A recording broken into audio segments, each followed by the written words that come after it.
All right, folks, it is 8 o'clock on a lovely, lovely, swelteringly hot Friday afternoon in central Indiana. So yours truly is here with the Historical Fencing Guild's weekly live stream. My name, of course, is Nick Tucker, and I will be your guide on this journey into madness and merriment of medieval mechanizations. And, in the words of Shad, matriculations. Anyway, hold on.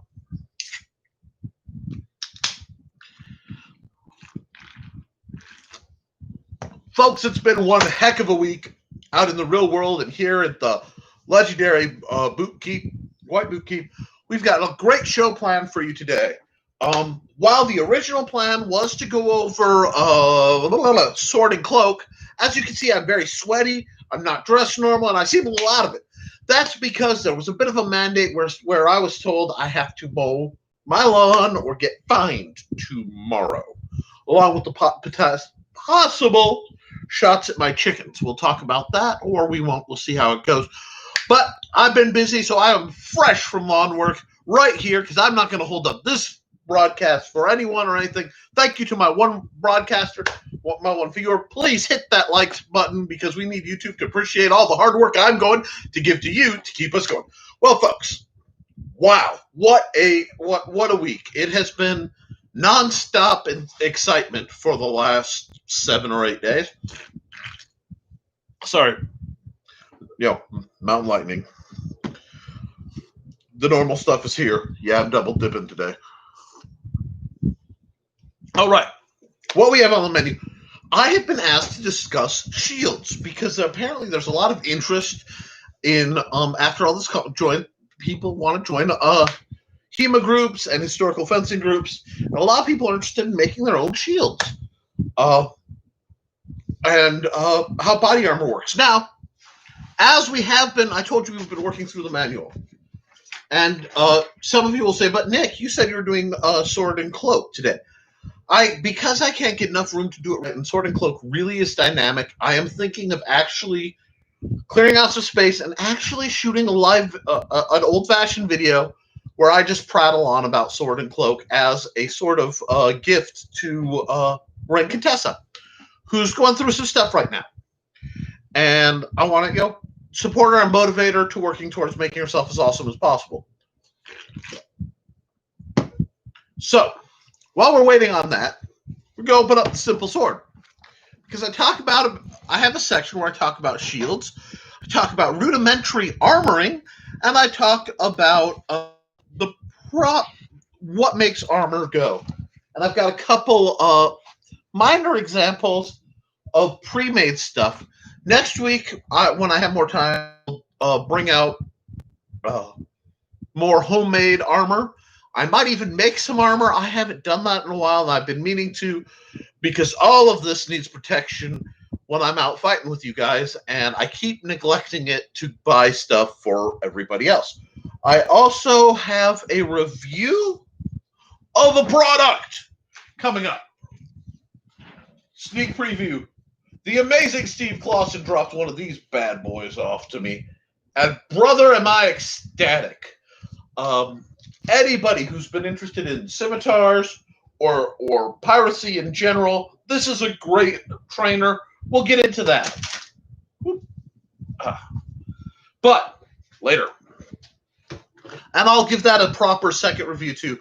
I've been behind on regular videos because of my duties during the pandemic, and as things abate, I'll actually be able to do more for you guys as it happens.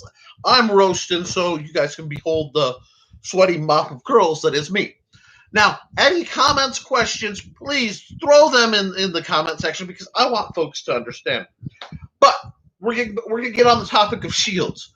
I heard tell that people, because I got this message about what gauge of plywood is better for making shields, and there was something about 1-inch plywood.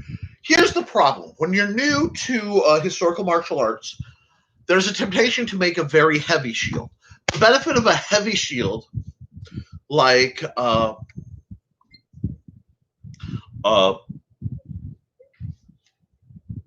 like something made out of very thick plywood, is that weight is going to stabilize and absorb a lot of blows. Not only is it sturdier than, say, lighter gauge, but you're going to find that the weight prevents the motion. However, it comes with certain severe downsides. One, unless you edge plywood properly, it breaks down very fast. Two, it's heavy. Hello, we've been joined by the lovely Ren Contessa. Well, you missed a couple moments, but I'm going to be doing a special video for you probably later this weekend. I know, folks, it sounds terrible. Where I cover Sword and Cloak and go back into it, because I think you'll really enjoy it, but I need to be more dynamic than I can in the current space I have. We were just talking about homemade shields. I got a surprising number of people pinging me on Messenger, asking me about shields. Now, I'm so glad that there's an interest in Western martial arts. And since they were asking about 1-inch thick plywood shields, I don't know where they get this idea. That's really, really heavy. So what alternatives do you have? One, a slightly lighter gauge. Even a 3/4 inch would work better. 1/2 inch is surprisingly sturdy, but you still need to wrap it. It can be a pain in the butt. If you're looking for starter shields, and Ren, I am going to be prattling for a minute, my dear Contessa, but I would love for you to pop in with any questions, comments, whatever. Yeah, exactly. Very heavy. So let's look at options. A wonderful material is aluminum. You can find aluminum. What you do is you contact either scrap yards. You can buy it from a hardware store, and it can be a bit pricey. You can also simply get that by contacting your construction companies and see if they have any decommissioned signs. Stop signs, for example. Now, obviously, do not steal stop signs. That could make you liable for the wreck, and they're obviously that's government property, and I will never condone that sort of thing. Our taxpayer dollars paid for it. You can find a better way. That being said, if you can legally acquire stop signs or other such signs roughly of the size, they make wonderful shields. You simply drill them, and then you attach. If you want a proper making video, put it in the comments, and I'll be happy to. Now, another alternative that anybody who knows this channel knows, I am a huge fan of HDPE, and that's high-density polyethylene is HDPE. Oh, it helps if I turn it the right way. But if you want to make something like that, I recommend a padded background, and you can use something as thin as 1/8. What am I talking about? Well, this is a plastron, and ignore the markings. I was taking measurements to make one similar, and this is maybe 1/8 of an inch. It's relatively flexible. Actually, it's quite flexible. But it also distributes. Let me just do that. Sorry about the camera angle. Distributes blows quite a bit, widening. And that's what you need to talk about. A more rigid source is going to stop the blow. Oh, hello, Glenn. We're joined by the lovely Glenn, who is writing the quintessential guide to all things Arthurian. And he'll throw the link. Always throw your link in, Glenn.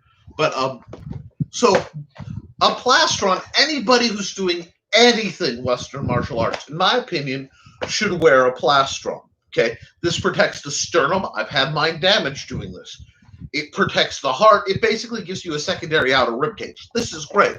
It's also relatively discreet. This is not a but what you can do is take a substance like this. This is a camp pad. And as you can see, I've done armoring with it before because they're pieces. You can get a roll of this for like $9 at Walmart, sometimes $6. It's about a 1/4 inch. It's very close cell foam. Very, very stout. This is really going to further absorb force and distribute it. So when you're making armor, especially as a new armorer, you can do it two ways. You can either make layers where you have something like a padded gambeson or a padded jacket, or, excuse me, let me get to this. It's toward the end, so I have to find the imaging. Here we go. This is what we talk about. The distribution of force. Okay? A rigid armor is going to distribute it flat. So the narrower the point of the force, the easier it is to stab. So like a broken, sharp implement only takes about a pound of force, which is really, really light, to pierce human skin. So something like this distributes it. Now, soft armor isn't as good at distributing. It's better at absorbing. So what you want is the concept that the SCA heavies love, and that's called hard over soft. Where you take something like this, you apply an adhesive, like 3M makes a lovely spray adhesive. Don't breathe it, obviously. Respirator, that stuff, assuming there are any left. And what that's going to do is the outer's going to distribute. This is going to go. This is very minimal, but it's conceptual. So when you're making body armor, and really, body armor is not hard to do, you need to consider that hard over soft. Now, I am very, very sorry that it deleted the link. YouTube is getting squirrely. A lot of the groups are getting squirrely. Try posting it and then putting a space between the start of the link and then like the .com or whatever. It might go up.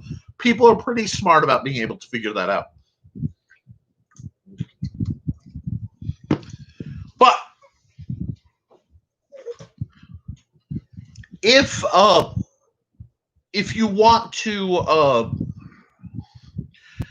finding patterns. Now, I am all about innovation. I love the idea of designing my own armor, but there is no reason for you as a new armorer, if you're looking to armor yourself for HEMA or SCA, Western Martial Arts, to reinvent the wheel. There are many places that can give you great insights. There is the armorarchive.org, which I believe is spelled with a U in armor. You may have to Google that. That's what Google's for. Or Bing or whatever. Ask Jeeves. Yeah, I'm that old. I remember when Ask was still Ask Jeeves. Oh, that's good. But build yourself armor that protects. You want to cover your joints, wrists and hands, so you need gauntlets of some sort, pauldrons, which cover shoulder joint, chest plates. Ladies, if you are fencing, especially, there is some argument over chest protection. There is no argument. Repeated impacts to breast tissue have been found to coincide with breast cancer. I am incredibly passionate on the subject of breast cancer, and I do remember Alta Vista. Wow, taking me back though. But repeated blows can cause breast cancer. I want to prevent that in all the people that I care about, which obviously are my family, my friends, and the electronic guild that goes out through the rest of these videos. Now, sorry, I am getting messages. Oh, what was the sword? I will get back to that trainer sword.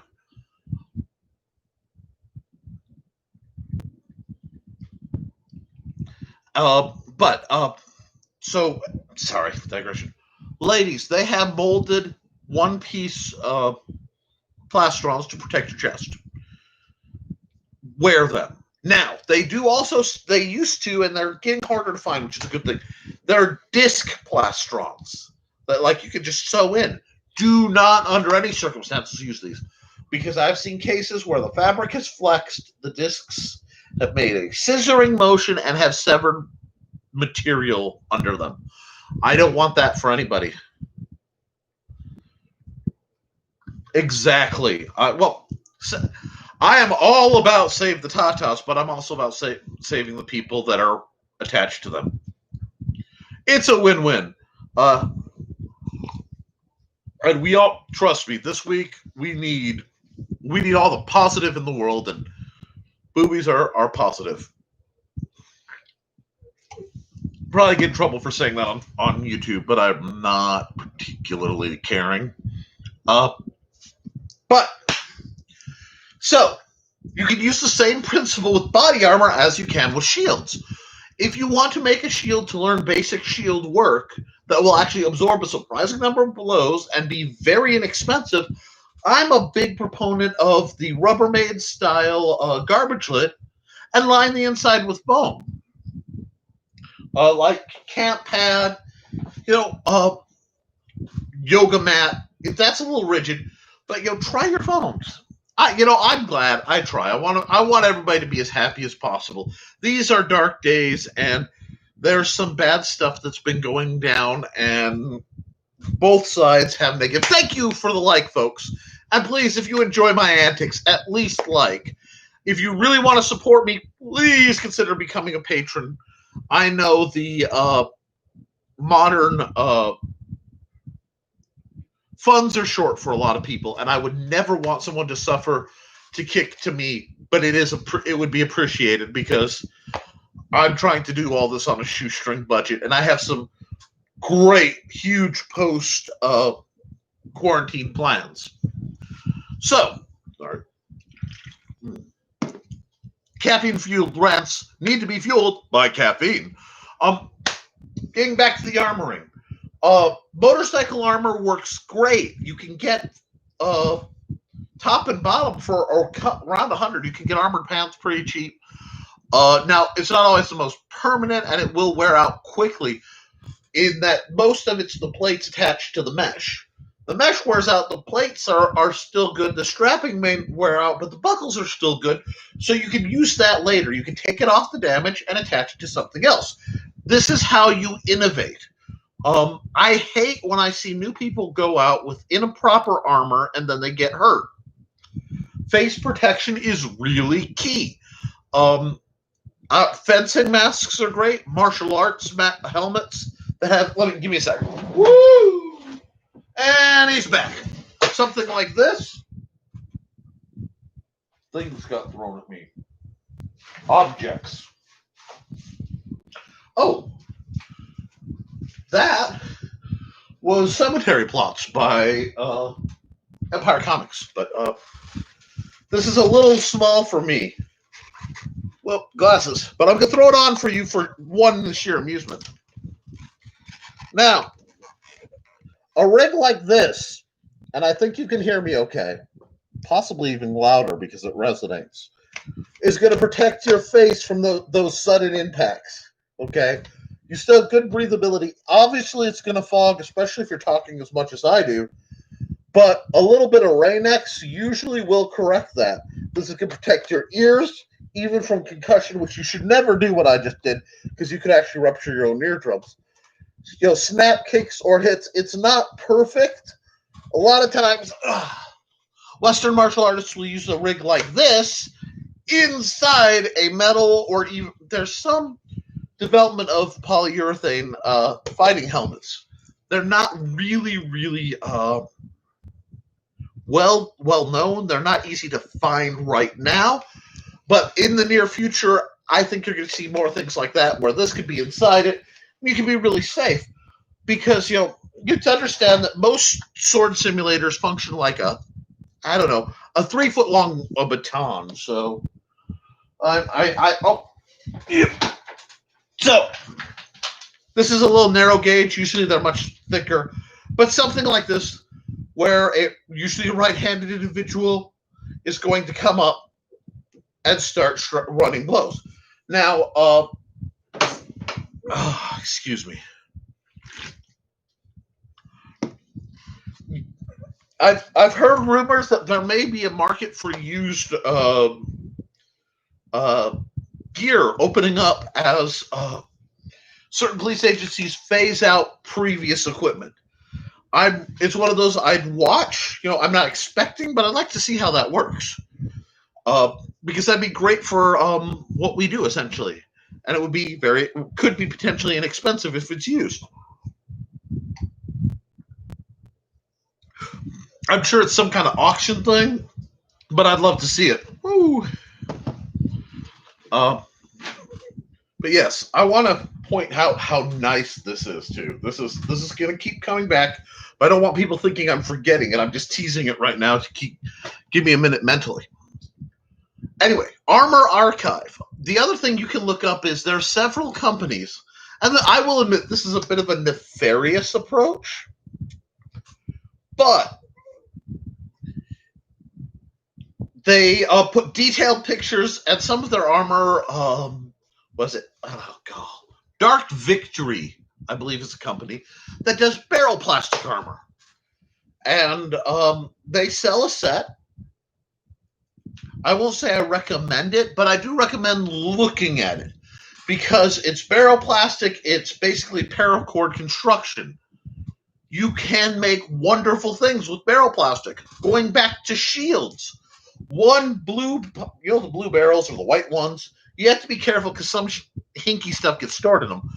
But especially garbage cans can be cut into light, effective shields, reinforced on the edges with, say, hose of some sort, and possibly even padded so that when you're impacting, it protects you.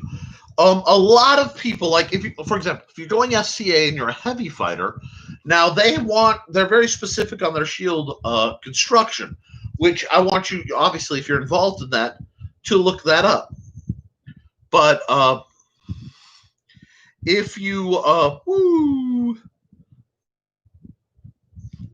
I have to do something here. Okay.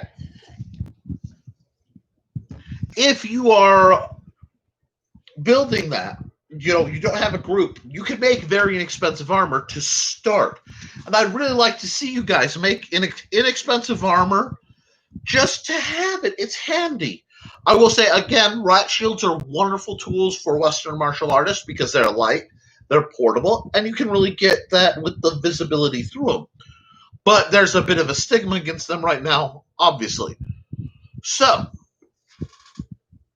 we've covered basic shields. We spent about 20 minutes talking real fast on basic shields. One thing you also want to do is understand how to train and move as a unit. Now, modern tactics and medieval line tactics are very, very different. The engagement ranges, for example, are ludicrously much longer because the idea of where you engage with firearms optimally is outside the throwing distance of a hand grenade plus its explosive radius. Meaning, in modern military small unit tactics, that I study some for game design, something with splash damage, that's a hand grenade or a smoke grenade or something, people can only, that's only as far as the person can regularly throw it, plus as far as out from it as it affects. This is interesting because that means for firearms tactics, the engagement is much farther because obviously you don't want to be caught in that. I was talking to Bob about this, talking about setting up ambushes and kind of airsofty type theoretical discussion while we were hiking one day. It was a fascinating conversation because I've talked about the ranges that the Vietnam era soldiers worked with versus modern, and they were much closer in even Vietnam era because they were trained around the concept of the concealment of the jungle. So the ranges tended to be a lot shorter, more in combat stuff. It's fascinating because you have the same things going on in even ancient Rome. You have the Roman shield wall was brilliant. And I will mispronounce the name of the Roman shield every time I say it. And I'm not going to try. We all know what I'm talking about. It's a rectangular tower shield with a slight curve. Basically what you'd make if you cut a chunk out of the barrel plastic. Sometimes they're more oval, but it's okay. These are fascinating tools because they could interlock them to make what's lovingly known as a turtle. They have top, they have sides, they have sides, they have front, they even have the back. And this was perfect for engagements where arrows or launch debris might be thrown upon the advancing or defending forces. So it's not just enough to have a shield. It requires the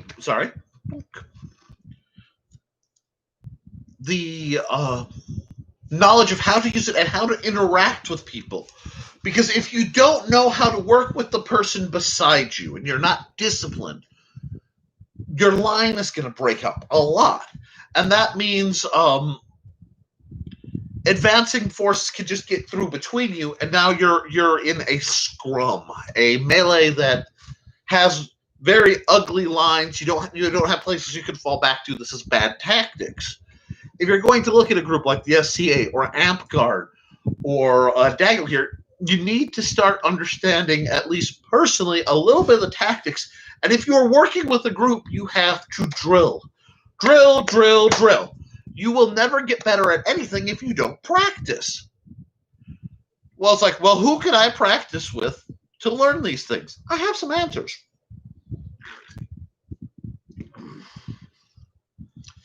I'm really caffeine deficient right now, so I really needed that. I kind of tanked blood sugar pushing my mower.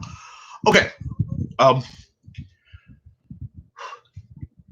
If you are looking to run the line, you don't have a military trained individual. You know, somebody maybe went to ROTC or a veteran. The next best thing is someone who is very active in marching band, because they're going to know how to measure their steps to advance, retreat, to wheel a line. Okay, so you can turn it, right, which is turn on an angle, go around a corner, or you can take a line of dudes, and that's all this is representing. Is this is my line of dudes, or you can wheel it on a center point to allow one line to cut face another. You also want to learn basic combat tactics like pincer movements, where your line breaks in half to go around and attack a unit for the same size. What a pulse charge is. Pulse charges are delightful things where a small group breaks from the main line, advances rapidly into a stationary unit to basically wreak havoc and make a hole in the line, and then other forces just channel in. Chariots were traditionally used in this role. Basically, chariots or even cavalry if the opposing forces don't have pikes or something to really dissuade cavalry.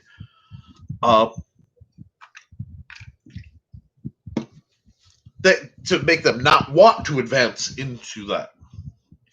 These are fascinating things, and as much as you study the individual martial art, you need to study how to work with other people, and further, what in the group you have your role is. For example, to make things simple, years ago I made a game called Melee. I really am dehydrated. Where the goal is to run multiple forces on essentially a chessboard. It's a neat little game you can get through Amazon. It's actually free if you have Kindle Unlimited. Please look up my stuff and buy what you can read it for free, or you can buy it so you have it forever. Because once I drop it off, you won't have it anymore. So by all means, read it. If you like it, buy it. If you really like it, or don't, comment. That helps my algorithms, and that lets me know what you want. But, one second. There are basic roles, and what I did is I took the fighting styles that I knew, and I condensed them to simple roles, simplified their capacities and gave it where somebody could make a representative group instead of chess where everybody has fixed, because very rarely do you have balanced or fixed forces. You need to be able to think in terms, and this is where the game designer and me and the tactician, there's a little bit of tactician here under these curls. You can say, okay, this person fights two stick, they're not very good at it, so I'm going to set them at this level. This person's a shieldman, this person's a great swordman, they have this much reach. And you can modify things to make a representative force and then use that to do scenarios. Obviously, gamesmanship is a given, but it also has real-world tactical sort of play test. Before you try strategies at the next level, you can think it up on this little sandbox.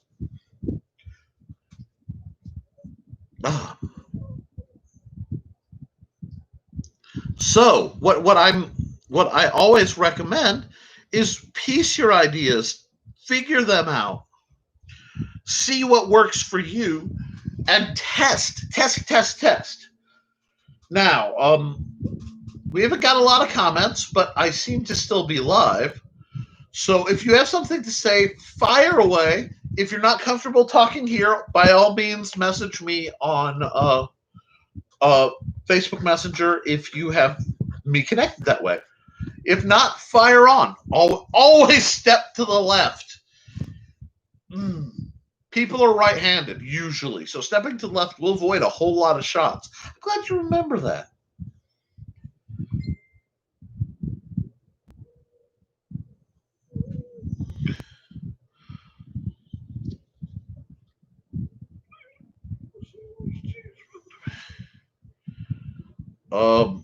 I got a message that I can't quite decipher, so I'll look at that later. I don't think that's related to this video. If it is, please let me know, and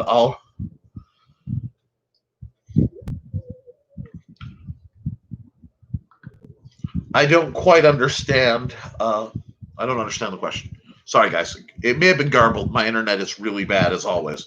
I'm pretty sure I have potato vision right now. And like I said, I'm flying pretty high. Not chemically. Good gosh, the only thing I have is caffeine. But I'm passionate. I'm passionate about Fridays. This is kind of the highlight. I want to talk. Oh, something else. We were talking about hard and soft. This is going to go back. I'm going to step back from the tactics thing. I talk about tactics. I talk about some games you can play.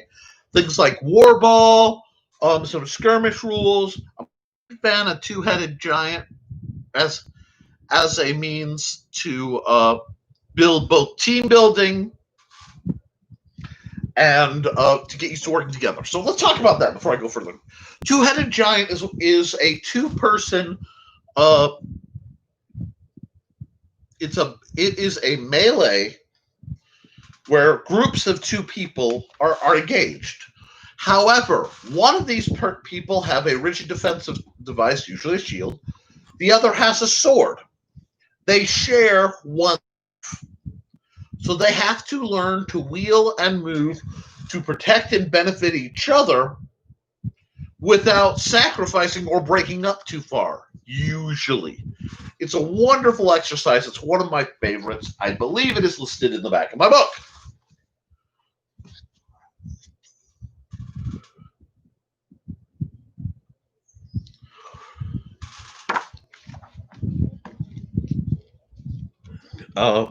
Let me see.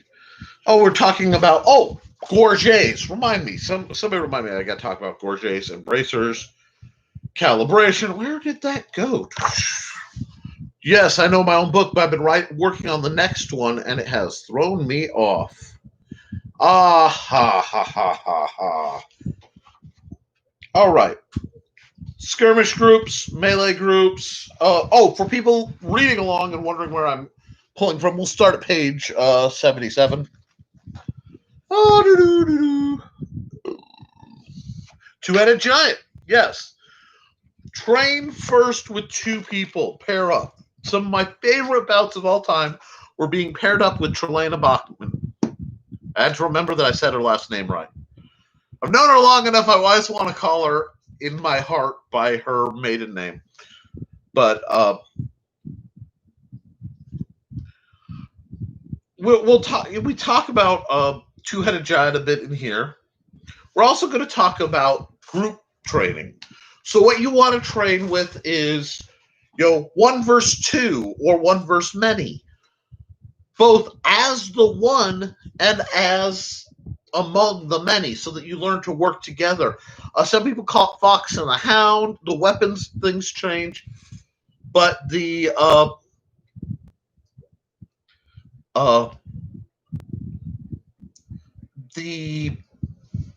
I'm sorry, I'm getting more messages.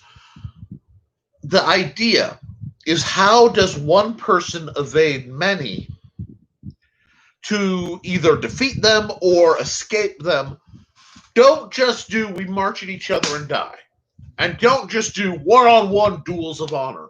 While they are great for establishing athleticism, and they're great fun, obviously, being able to apply a tactical level and being able to add victory conditions, like even simple things, capture the flag, escape and evade,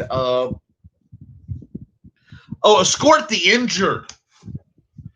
The idea of how do you form up on somebody who is hurt and get them safely out of a situation. And this is stuff that works great, in that we have gone to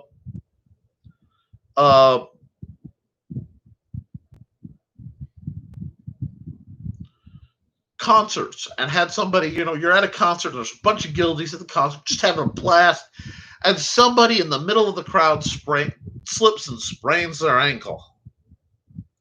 Now, because my people know what they're doing, they can form a phalanx around them, which is kind of a nice diamond. In this case, a diamond formation, because we want to cover the rear too. Have the biggest guy we have cut through the crowd and just move. Knowing how to do things like that are incredibly valuable in cases of dealing with mobs, unrest, whatever. Being able to not just trust your associates, but trust how they move. And this is great. This is great on the big battlefields of, again, like Amtgard and like the Penzak events and things like that. Training to function as a unit is key for group dynamics. And that's what we're starting to build through. We've been talking about building yourself up to be safe and skillful. But now we're talking about how to take it where we're playing with others who've been built up to be safe and skillful and improve not just individually, but as a unit. This is really, really cool. So I really want you guys to think in terms of doing that. We can, and again, we talk about this. I talk about people who are groups that can be. What is this? I'm sorry. My page stuck together, so I was a little confused at why I was having breakdowns on how to look at people. Because I think that'll be next week. Next week, because I need to be in a very sedate mental state relative. I mean, this is my live stream. To talk about how to break down and evaluate your students, what their strengths and weaknesses by kind of character class are, and how to build from that. Now, I will always say my approach is not necessarily the same.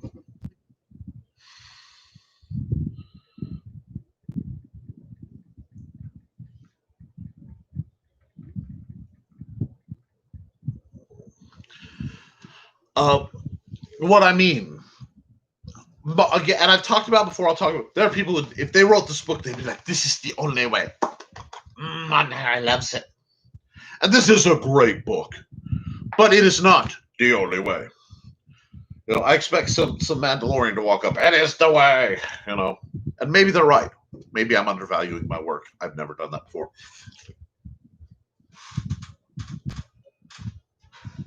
Do is done, and I am feeling better because that's what blood sugar does for you. Now, I got distracted again because I am going completely off script. I have been the last couple of weeks. Rough frame, see who comments where. But I'm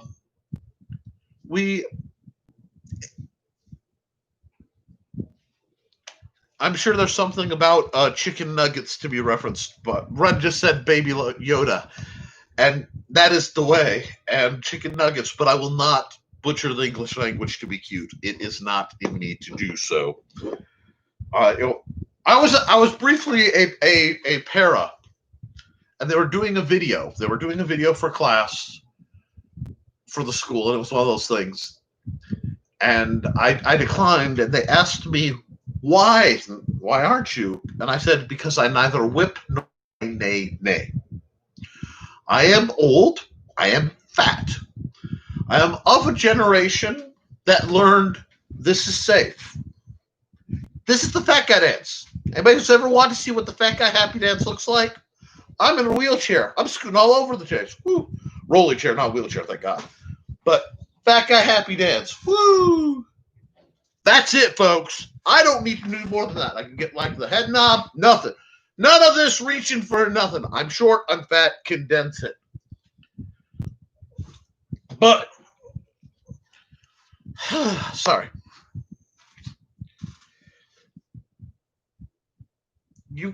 Wow. I got lost at Fat Guy Happy Dance. I've been out of it. Sorry, guys. I was out in the sun. I'm medically not supposed to be, but necessities being what they are. So let's get on to another topic on the roll of things to discuss while I sort out what's going on in the back of my brain. Well, we were talking about hard over soft as a concept in armoring, but that also has relevance to trainers. Now I'm fast approaching. I had a visitor, and I don't think he had an opportunity to slip in, and take this, but he would have if I didn't hide it. That being the Hello Karambit. Why is the Hello Karambit coming out, you say? Well, right now I've been requested to make a few custom trainers for my friend Steve. And as he's an old friend, we go way back, I have no problem with this. But what he doesn't know is I'm planning to make him 2 sets of trainers. Sorry, the finger got dumb. I wasn't trying to flick off Steve. Something in the form of a soft trainer and something more in the form of a hard trainer. What do I mean? When you are learning motions and you are drilling against a hard target, so something like a heavy bag, a Pell, you want a trainer that's going to reverberate, it's going to hit right, you're going to feel it when you're learning the motions, and when you're doing slow work, especially. You want to be able to feel where it's going to catch, how it's going to move, how it's going to bind. Pretty. But when you're doing full speed, unarmored practice, you want a soft trainer. And a soft trainer would be like Rankintessa's beloved Wibbly knife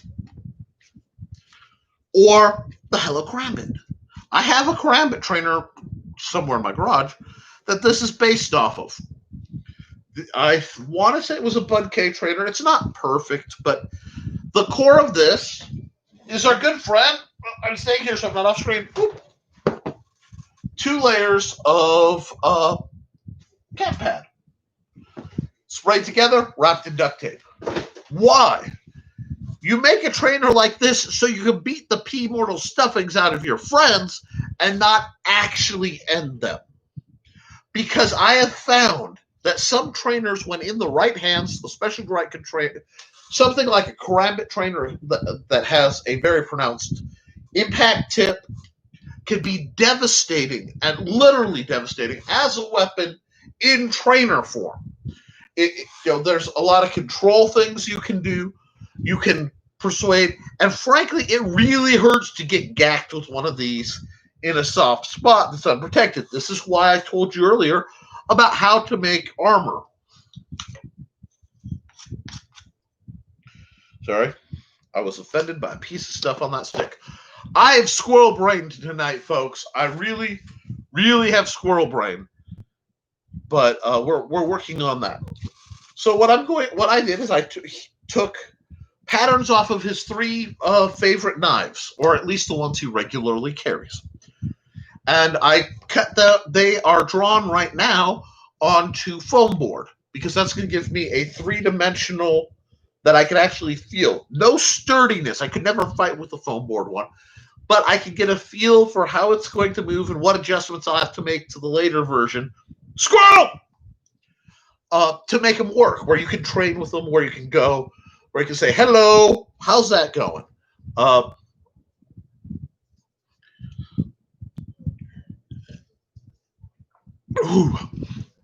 Like, I am still planning to make a soft trainer and a hard trainer of this little hatchet. I love this little hatchet. I want to do the same for my throwing knives. And actually, I think there was a request. I think Steve wanted one of those, so I might just make that up too when I'm working. My cutting board actually got drafted to being a cutting board instead of being extra stock. But happy wife, happy life, or happy spouse, peaceful house, things like that. It's a great way to survive. I don't know if that hits the historical Fencing Guild side, but it does actually keep me alive and keeps me able to do these lovely videos for you folks. No, I didn't get political. I got a message saying I got too political here. No, I've made no political statements. I've just talked about historical fencing. Weird. Okay. Anyway. And caffeine. Talk a lot about caffeine. My Mio stuff. Black cherry from Wally World. It's caffeinated. Got more of that. No, caffeine isn't the best hydrator, but boy, does it help with the headaches and stress. We can take a second. We're going to talk about this. This is the new Cutlass trainer. I think it's by Blades USA. It's very, very, piratical. And I'm going to see if I can get the light to show. You got a nice little pirate cross guard. Ooh. And then you've got this sort of patterny thing that's not quite a dragon. I dig that. Very water nautical goodness. And then there's something written in either Chinese or Japanese. It probably could be pronounced either. I do not know the translation. And if I have just cursed you all, I apologize. It also has this swanky, I like the detail, modified yin-yang. That makes me happy. So that's visual aesthetics. The little blade line. I mean, Hammond line. Speech impediment will not let me talk. That's fine. Let's this part of the blade be very smooth, which is going to not scratch up. Nope.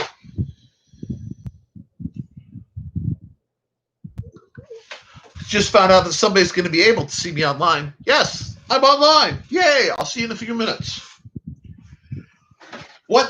I have not gotten to fight with this.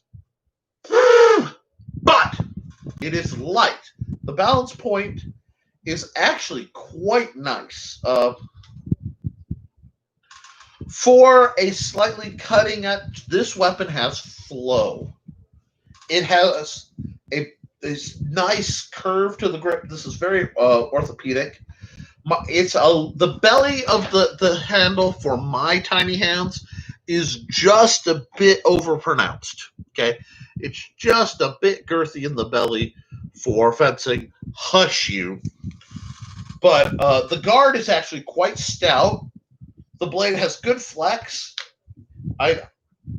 I'm really looking forward to trying this out because it handles beautifully. And once I've really messed with this, I may just file down the belly because these two and the Tai Chi sword that this is based out of is made by the same company.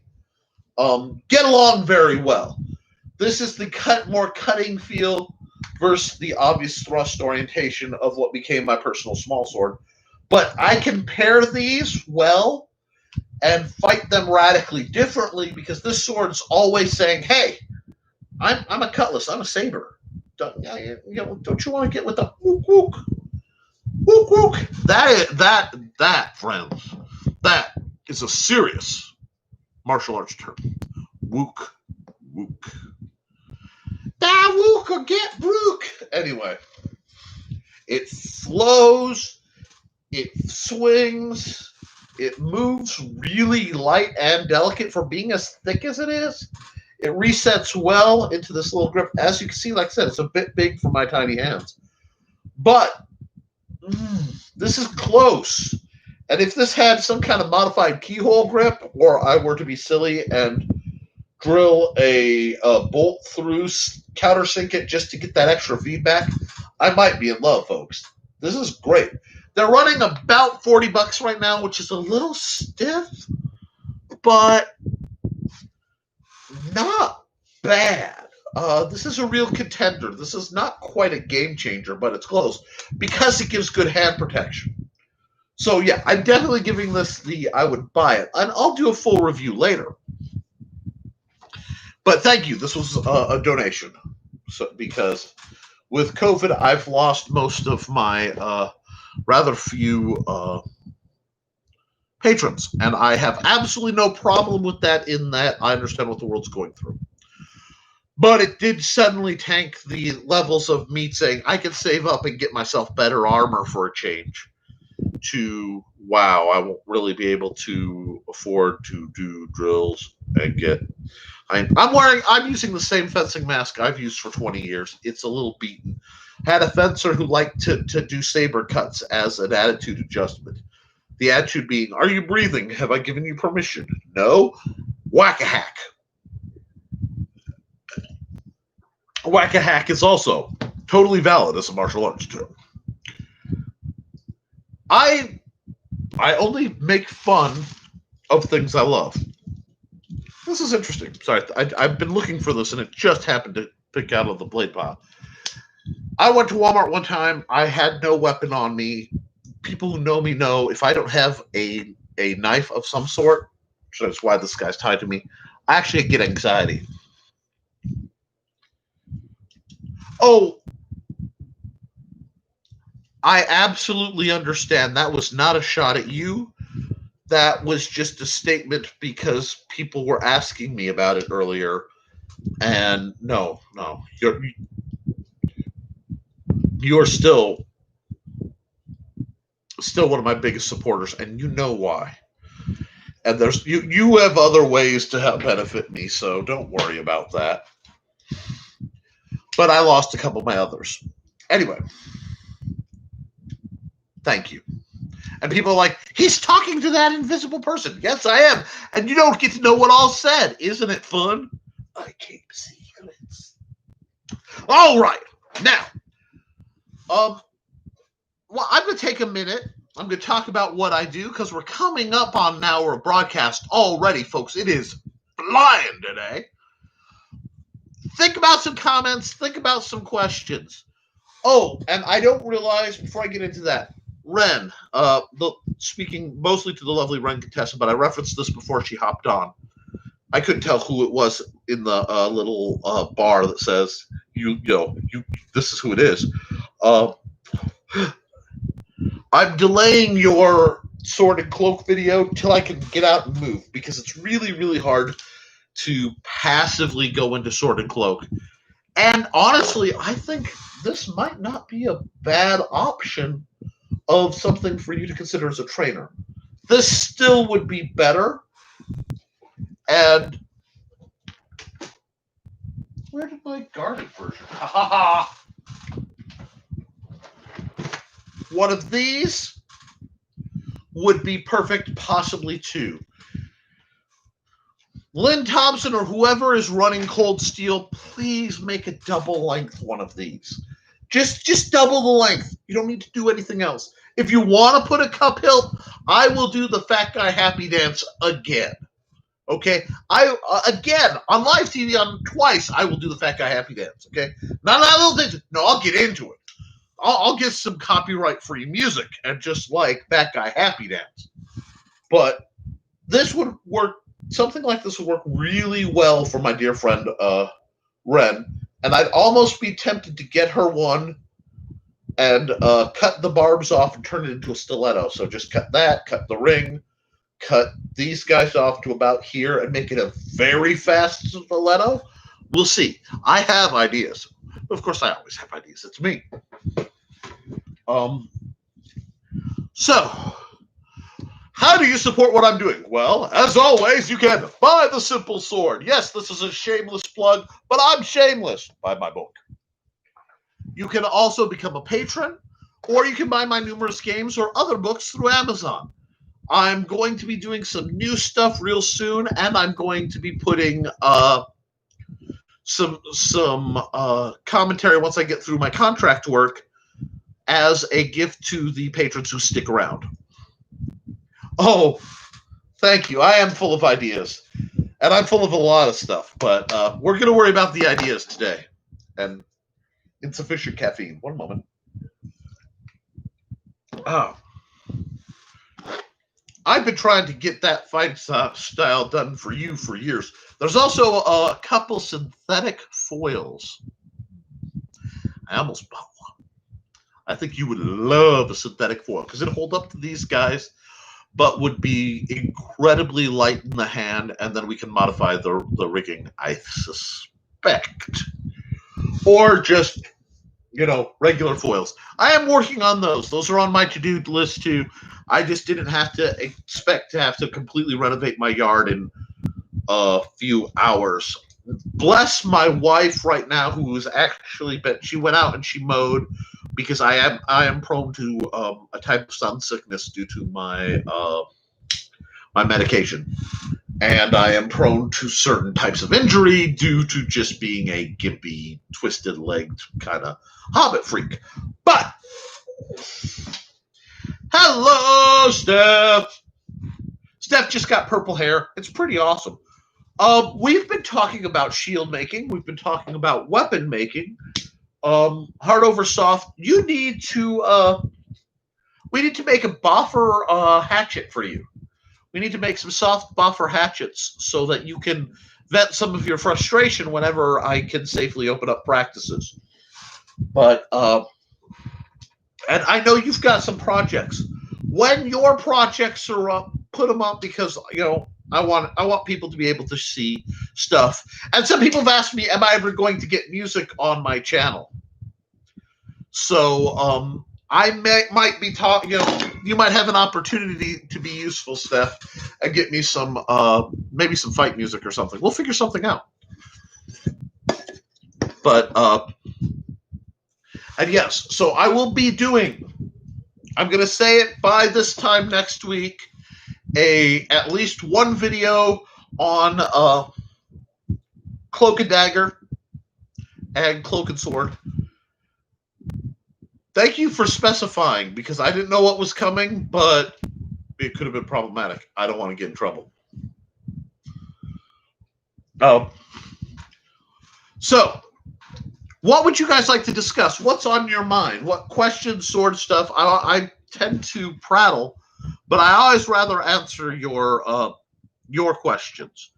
Oh, and while you're doing that, because Steph missed it, and I do love showing off, this came in. I'm in love. You'll probably be in love with this thing too. It's like $40, but it's nice. There are a couple trainers that, as the world rattles, I might purchase for myself of a surprising nature because I've done a lot of styles. And if I am going to be in a scenario for another couple month or whatever, yes, you do. Like I said, you can get this. Just look, polypropylene PPE, polyethylene, training sword on Amazon. It's like I said, it's about $38. Excellent hand guard. The grip's a little thick, but you tend to like that, as I recall. So yeah, get yourself one of those.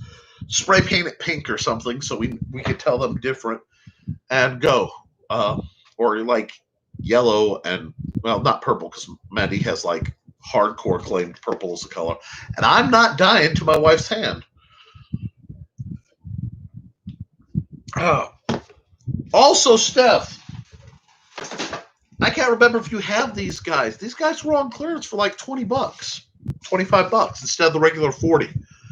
Anybody who does Western martial arts should purchase one of these.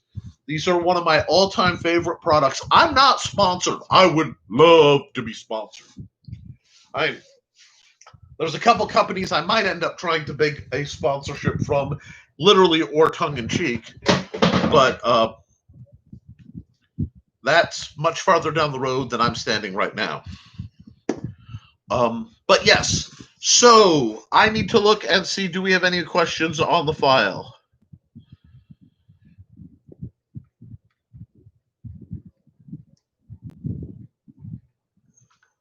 Okay. People ask, am I live a lot while I'm live? It's a bit of a game. I find it amusing. But this is not currently purchasable. Ask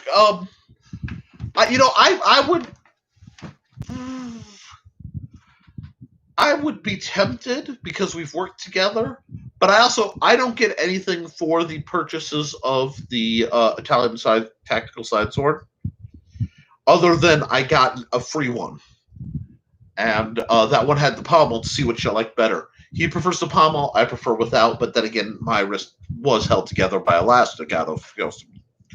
But there are other people who are kind of interested in what I do, just a little bit. I'm going to work on it. And my comic book stuff, so that's always coming down the pipe. There's always something new. I just have to find the right path that will actually give me what I need. That, or one of you lovely people need to become multimillionaires and just like adopt the fat sword master. I know I should be hard on myself, but I'm feeling kind of hard on myself, so I have to. Okay. What else is on the books? I'll have 3 new trainers that I'll be making in the near future. You'll see them when they're done. One of them is based on a design by Angel Sword, which is pretty wicked sweet. I'm also going to be making a trainer version of my TW22 throwing knife. Let me see. Woo, ping! That's good. I have to move some of these weapons. Move weapons. Move weapons. Ah! Yes! Very soon. I'm going to be doing a weapon craft day. I just have to see what supplies I have. But yeah, I want to make a trainer out of one of these. Well, actually, one of my orange ones that are missing the grip because they're a little easier to mold. Because the grip will, if you buy this set, the grip will throw. Of course, I grabbed the one that looks like it's been shot. I still don't know what happened to that, so I'm just gonna flip it over because it offends me on camera. But because it is my speculation, especially the ones without this funky grip, would make a decent fighting knife that then is balanced for throwing. And I would love to get set up and do a throwing day too. But we live in the windiest part of Indiana, and I have some big other issues floating around. By the way, hello Karambit, just to taunt people. One of these days I'll set up like a hello Karambit counter, or friends of the hello Karambit or something. Maybe I'll make that a new tier. I've been asked to destroy it. I've actually been offered money to destroy the hello Karambit, but I don't think I will. Maybe one of these days I'll just do a double fund where people can put in money to have it destroyed, and then other people can put in money to preserve it, and we'll just let you all race. And at the end, whichever side got the most gets it. I'm not sure. I might do something like that. But I do love that thing. It has a lot of memories. Okay. What other comments or questions do we have, guys? I tried to save the last hour for talking about things. Let me see what I've got. No, I have not fixed my rapier yet. It's been needing it for many years, so it's nothing new that I'm not doing it. I'm just going to be spending the next 24 hours doing a nightmarish amount of lawn work and sustenance gardening because I don't like the way the world looks right now. And I still believe planting and maintaining a garden, whatever your political views, is one of the most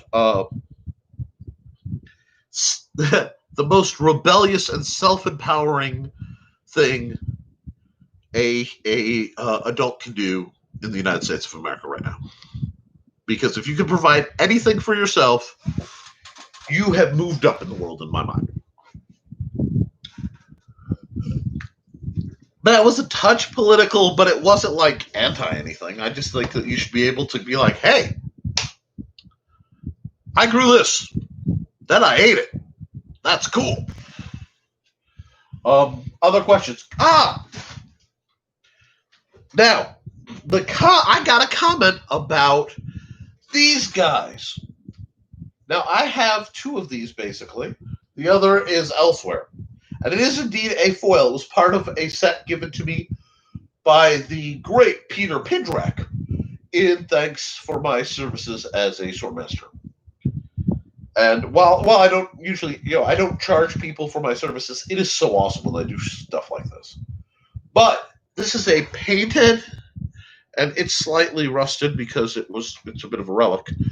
But this is not what I would consider a go blade. Can I spar with it? Obviously, it got tipped because it got on loan to a version of the Addams Family play for in Valparaiso, Indiana, years ago. But these blades, and the blades are only about $14. You can make your own rigging. Pardon my fat. These are great, and I see no reason to not, if you're a home person, buy it and make your own rigging just to try, get a feel. One of my favorite weapons of all time. Let go, you daft thing. Is my railroad spike. And this handles great. It's very light. This is the kind of weapon I would hand the lovely Ren Contessa. Although I think she'd find the grip a bit thick.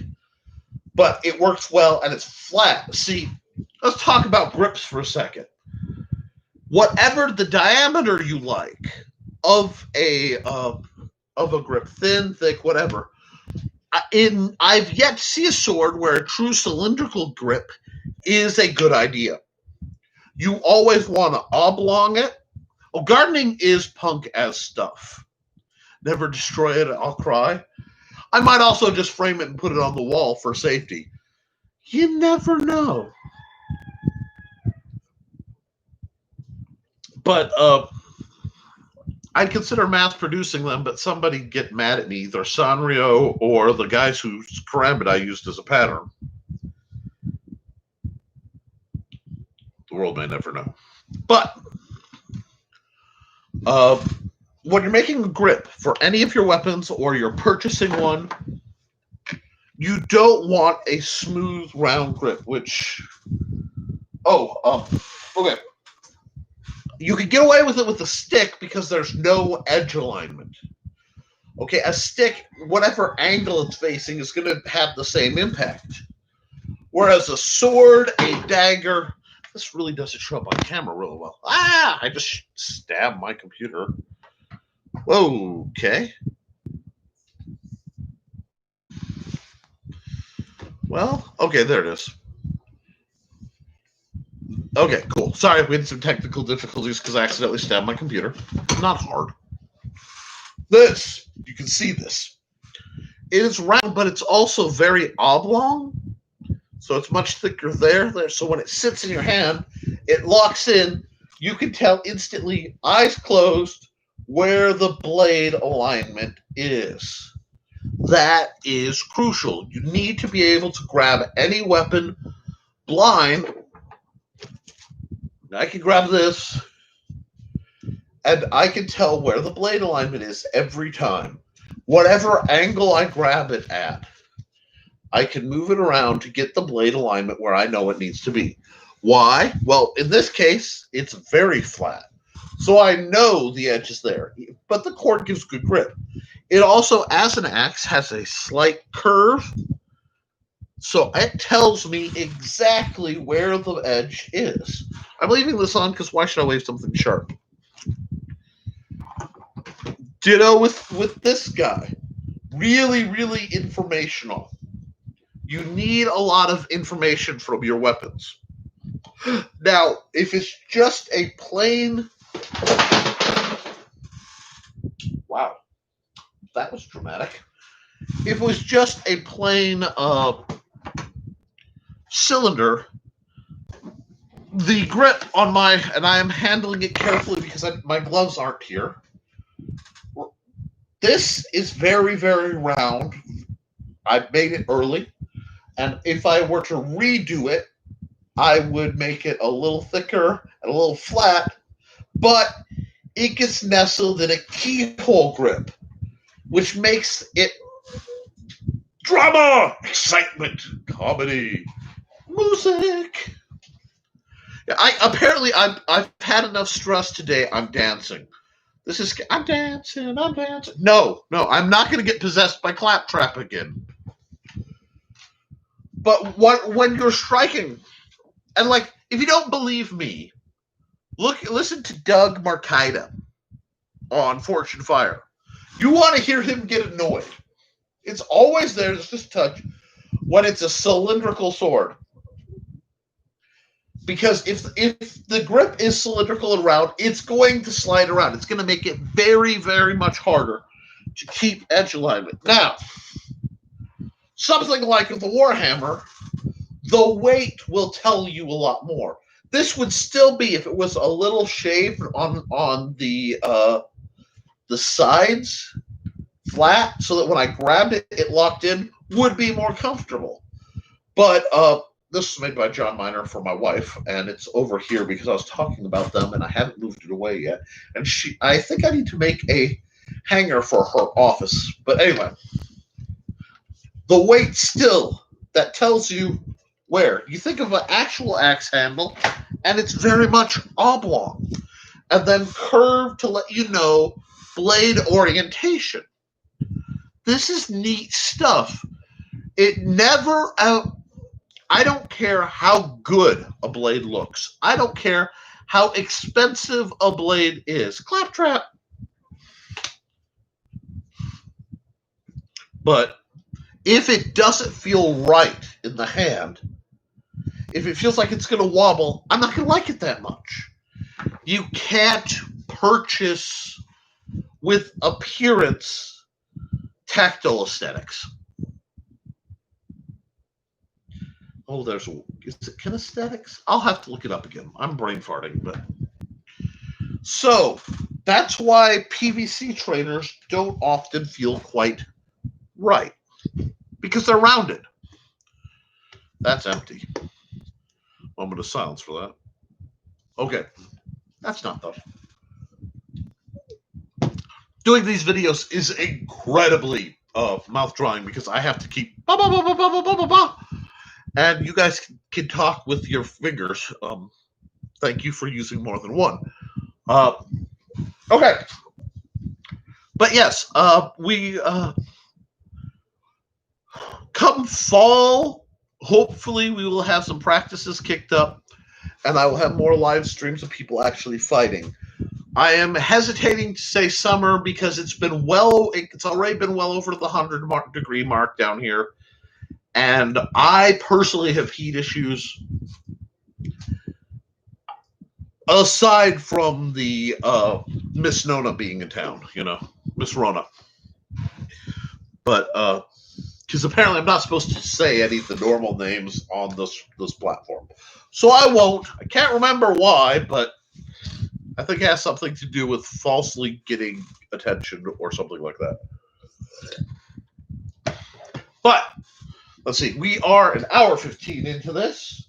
What else can we discuss? Oh yeah, Lydia reminds me to keep your guard up. Sorry, Steph, Lydia's over there. I'm not going to show you Lydia, but she is there. Watching, always. And for those who don't know, Lydia is my rather quiet private assistant. She guards my office, and she gives everyone the creeps, including me. Anyway, what else is up in the news? I've seen some interesting things where they have. Lydia will meet. No, Lydia will not meet Mr. Happy. Lydia lives here. Mr. Happy will be bounced out on the curb. Miss Lydia is my friend. Now, anyway, no acquaintance of Lydia and Mr. Happy. Because you don't want to know what I would have to get to replace the awesomeness of Lydia, and I would still try to salvage her voice box.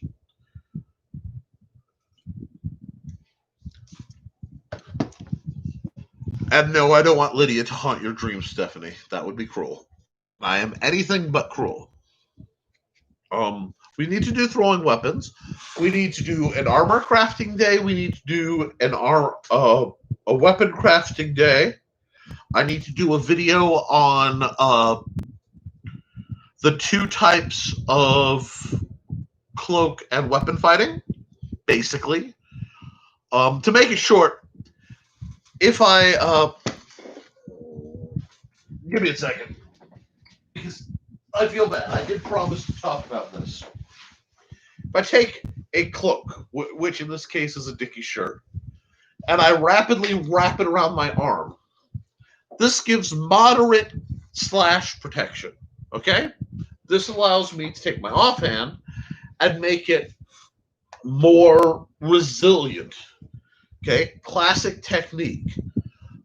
I can also use it to vaguely disguise my motions.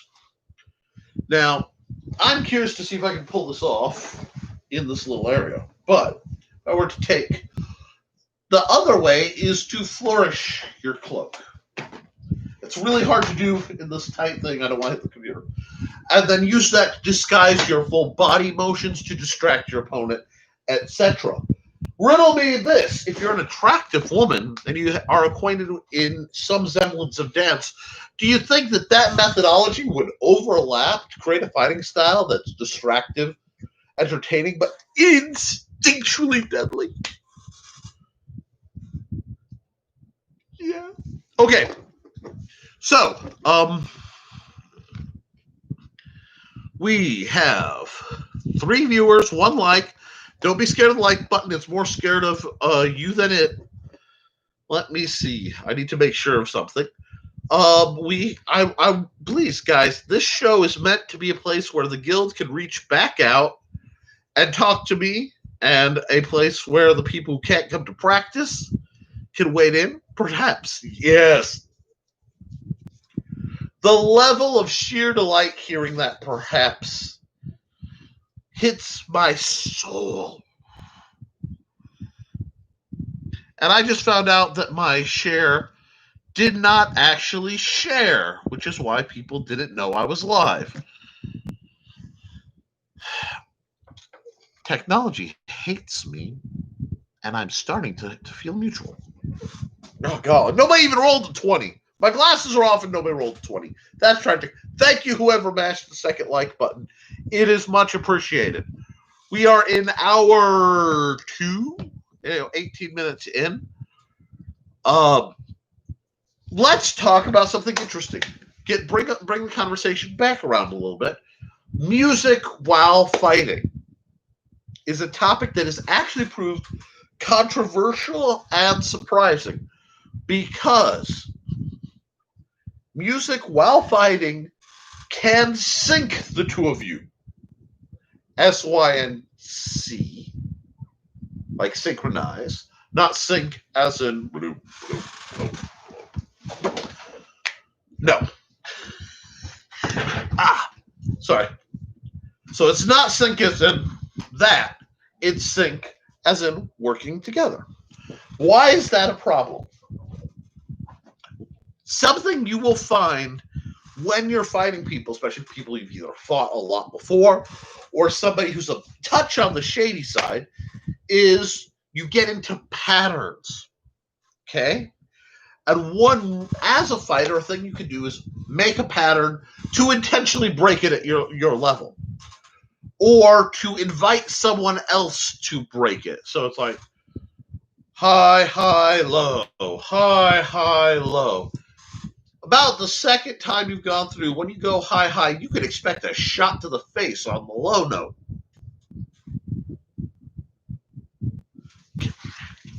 Okay, there are some, Stephanie, there are some people who, whoa, there went my phone. Okay, there are some people who should fight Cannibal Corpse with double axes and rage. If you're familiar with looking for group, there's a barbarian, for lack of a better word, a dwarf. You really would like her. Full mohawk armor, double axes. It's really up your valley look. Go look up that character. That is you. And then there are people who need something like Caravanserai by Caravanserai by Lorena McKenna, or Slayer. Wow. Because no, I've seen belly dance done to Slayer. I think you may have shared it with me. Sorry, that's distracting. Or anything involving Amy Lee or Lindsay Sterling, or the Lindsay Sterling Amy Lee compilation combined. I'm not prepared to mentally deal with how awesome that is. But yeah, find music that moves you, and then find. Good evening. I'm so used to saying morning. Joe Bachman, thank you for keeping that road running. God bless you and God look after you. My good buddy Joe, right now, is along the road somewhere on 8094, trying to keep it drivable for you all. So while Miss Rona tap dances through, shedding joy as riots burn us down, Joe's trying to hold infrastructure together. Cheers, Joe. Now, what I would like you guys to do, a little bit of homework, find the music that moves you, and then try fighting to it. For example, a mistake was made back in the day. Whilst at the lovely, at the time, South Haven Public Library in lovely South Haven, Indiana at the time, shortly before the forces of evil have taken over and shadow people in the streets. And there's nothing shady about that other than literal metaphysical shadow people. Nothing. Don't read into crap that's not there. Also, there's a cryptid called the Wizard of South Haven who walks around with a lantern, and nobody's sure what he's about. But he's my personal favorite cryptid of all time. I would have like the Wizard of South Haven as a shirt, but anyway. I was with Joe's amazing wife, pre-being an amazing wife, by some time. Not that way. Have you seen this? Not only my wife likes me, and that's only because she's blind. She takes off the glasses, and I'm just a blur beside her. Anyway, we were doing some slow work, and we had slow music going, just a da da da da da. Slow work to Girl from Ipanema, beautiful. Love the Girl from Ipanema. My Hawaiian shirts are an honest statement about my personality. But the mix switched. And it switched to my 2-mix recording of White Reflection, followed by the karaoke version of Burning from the Gundam Wing Endless Waltz soundtrack. Here's the tip. If you're going to practice slowly, do not use an epic mecha combat soundtrack, wherein Trelane and I had entirely too much fun, going around in circles, and the librarian walked into the meeting room. And we explained that it was all indeed choreographed, and bless both our black little hearts, we performed it again. Almost the same. Convincing, said librarian, that we were not doing anything shady or a little excessive for the setting. My point being, epic. I would love to use epic combat soundtracks just to test how different music works, but YouTube's copyrights are merciless. So I would have to like have a caveat. This is safe music. And at the end, this was safe music was provided by yada, yada, yada. But that being said, if you're not on camera or you're muted to prevent copyright strikes, spar with the soundtrack going sometime in full gear safely. Note how it affects you. Why do I say that? Because what you want to be able to do internally, and this is a bear with me, it's getting metacognizant. No, it's not Rona, it's just I mowed. My throat is dry.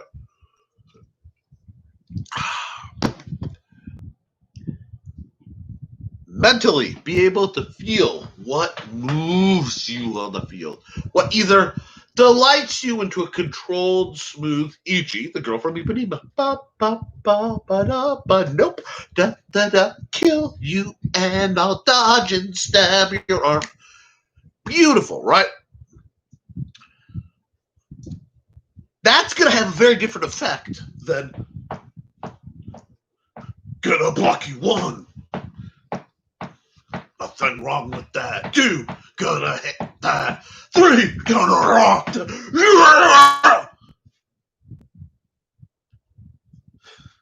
Let the fencers hit the floor. You know, that's gonna move you differently. Wow, it's been a while since I got my bang on. And it's been a while since I realized my corona hair is letting me have. I just flashed these folks and it almost hurt. My point being, figure out what moves you. Learn that and be able to pull out. You know how you get tunes stuck in your head? Uh-oh, it's getting threatening. You know, oh, I'm in a tight spot. What will help you? Do you need to calm down to fight? Boom. Da, da, da, da, da, da, da, da. What you got it done? What you got it done now? Da, da. Yo, pick a song in your head and let that rule you. But don't let the dude you're fighting know, oh, honey, what if you could do an exorcism? You need a mirror. 2, wow, Honest Nick is on the field tonight. No, I'm just... music moves me, and it goes places y'all aren't necessarily used to seeing. And the caffeine has finally reached a maintenance level. It just took a can and most of a cup. And about an hour, and dark with a nice full moon coming up. Ooh, spooky. Check the live stream that's floating around somewhere tonight of that lunar eclipse. We Americans won't get to see it this time. But, yeah. Sorry. Snark, I'm on quick draw today. You guys have no idea. I really needed this, and I really needed to get out there and just project some energy into the world. Because I don't like the energy that's floating right now. So try that. Figure out. And don't,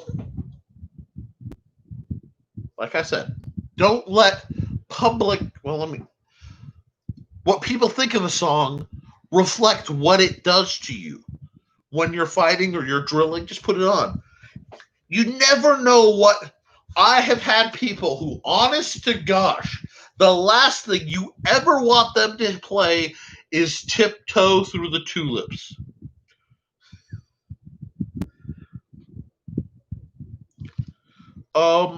Klein Ave? Is that open yet, Joe? Absolutely. We talked about saving the boobies earlier because that's positive. I'm taking any positive we can get. I'm going to have to make the last half hour of this video because I usually try to cap this by 2 hours. Drive. That's going to be a challenge. But, folks, I'm going to stick with you because you all are worth it. All right. Yes, I know these videos are a little off topic of late. They may even be less than professional, but I think you're enjoying it, and that right now is my goal. Got to make people happy for them to appreciate what's being, instilled in them. So, let's take some more questions. My messenger is buzzing at me. No, think about it. Tiptoe through the tulips. And the guy who's doing it was like a capoeira dude. Not full capoeira, but like, I'ma kick you in the head now and you fall down. Yeah, like, woo! Whatever resonates with you is what you need to find. And don't be afraid to channel it. Don't be afraid for a slow beat either. Because sometimes that slow, controlled, you might be moving quickly, but the core beat is very slow.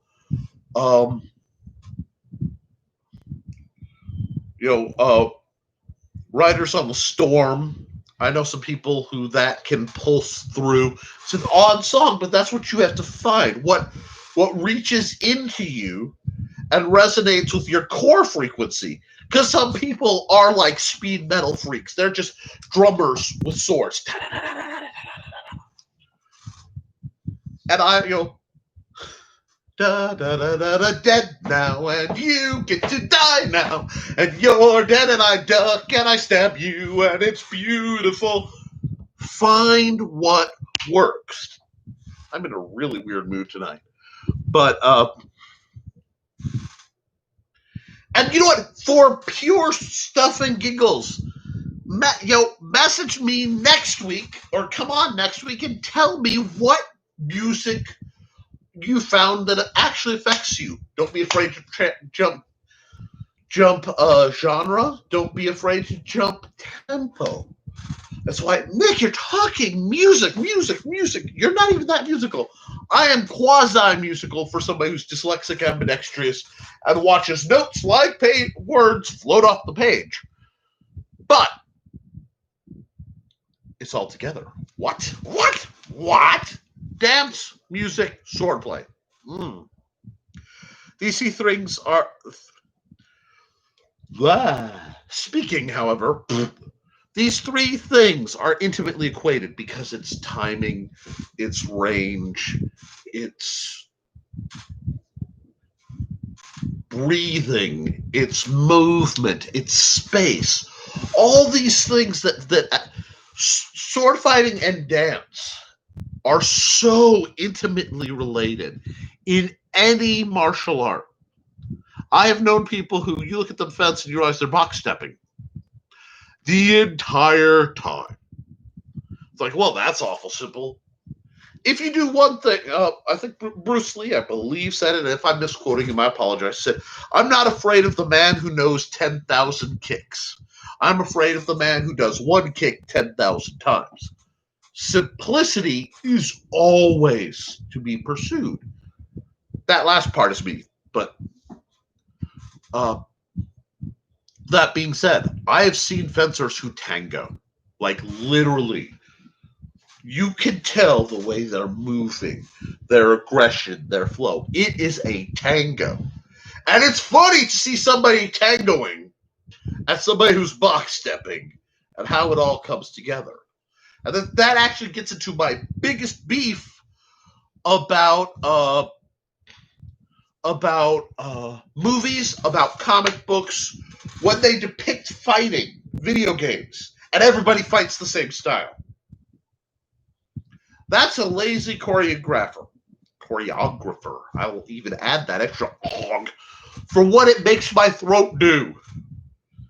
Especially in a fantasy setting. That is a dwarf of, the ancient minds, a Sundayer. And that's the elf of the tropical forest. And they fight identical? No. Little short people are going to fight a certain way. Yes. Well, Rock Lee, Bruce Lee, I don't know how I got there, but yes.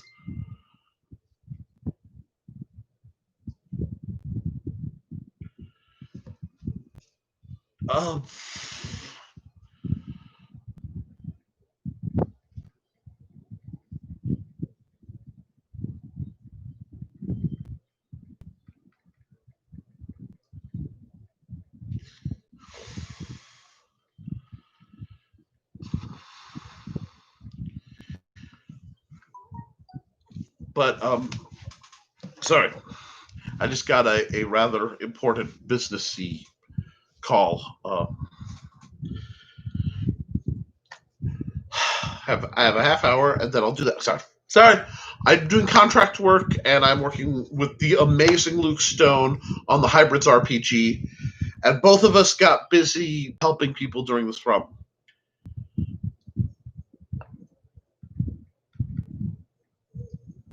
Okay, so I have to do some game design probably late into the night. Back to music, though. And sword fighting. When you're writing about sword fighting, don't expect people different body types and backgrounds to fight the same. And when you're of a different body type and background from somebody else, if the style isn't working for you, abandon it. Find what works. Sword fighting is the ultimate Chinese buffet. I'm not talking like the little one down the street. I'm talking about that one that has like 12 tables, everything on it, and more sushi than anyone can imagine. Nobody speaks English. Nobody even wants to speak English. There's stuff you can't even identify. Like, and multiples. You try bits and pieces. Anything that smells good. Then you find something totally divergent. And you sample that. Do I like that? Maybe you do. If you're like, but no, I do not. Then you know you do not. A lot of metaphors. Wait, is sword fighting dancing or eating? I talk about what I know. I used to dance. A bit. Now, I'm still walking, so I call that a win.